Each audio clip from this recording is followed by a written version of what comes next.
Thank you అందరికీ నచ్చిందన్నారు cinema. ఇవాళ ఒక ప్రివ్యూ ప్రైవేట్ షో వేసుకున్నాం మేము. ప్రెస్ వాళ్ళకి, మా స్నేహితులకి, సన్నిహితులకి అందరూ చాలా సంతోషించారు ఈ సినిమా చూసి. అయితే కోర్టు స్టే ఉన్న దృష్ట్యా నేను ఎక్కువ మాట్లాడలేను. కాదు ఒకటి మాత్రం చెప్పగలను, ఎవరిని భయపెట్టాలో వాళ్ళని భయపెట్టింది ఈ సినిమా. ఆ భయంతోనే ఎవరికి వాళ్ళు వెనకడుగు వేసే పరిస్థితి. రైతుల కష్టాలు చూపించాం. ఒక రైతు బిడ్డగా నా వంతుకు ఇది చేశాను. ఒక సామాన్య రైతు బిడ్డ ఒక రాష్ట్రంలోనే అత్యంత పవర్ఫుల్ వ్యక్తినే భయపెట్టగలిగాను. అది చాలా సంతోషం ఇచ్చింది. నిన్న ప్రీమియర్ వేసే ఎక్సలెంట్ రెస్పాన్స్.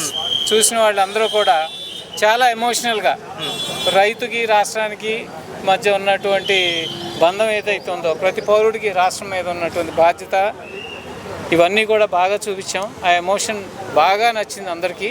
సో నాకు వేల కొలది మెసేజెస్ వస్తున్నాయి. చాలా బాగుంది, ఇంత మంచి సినిమా తీశారని. సినిమాని ఒక సామాజిక బాధ్యత అనుకున్నాను, ఆ బాధ్యతగానే తీసాం cinema. Thank you very much. ఈ అడ్డంకి రేపు తొలగిపోతుందని ఆశిస్తున్నాను.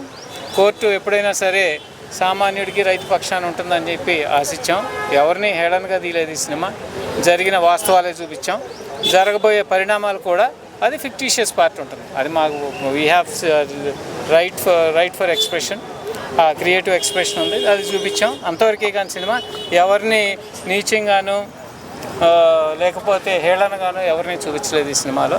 రైతులు హీరోలు, రైతులను హీరోలను కానీ చూపించాం, రైతులను బాధ పెట్టే వాళ్ళని విలన్గా చూపించాం.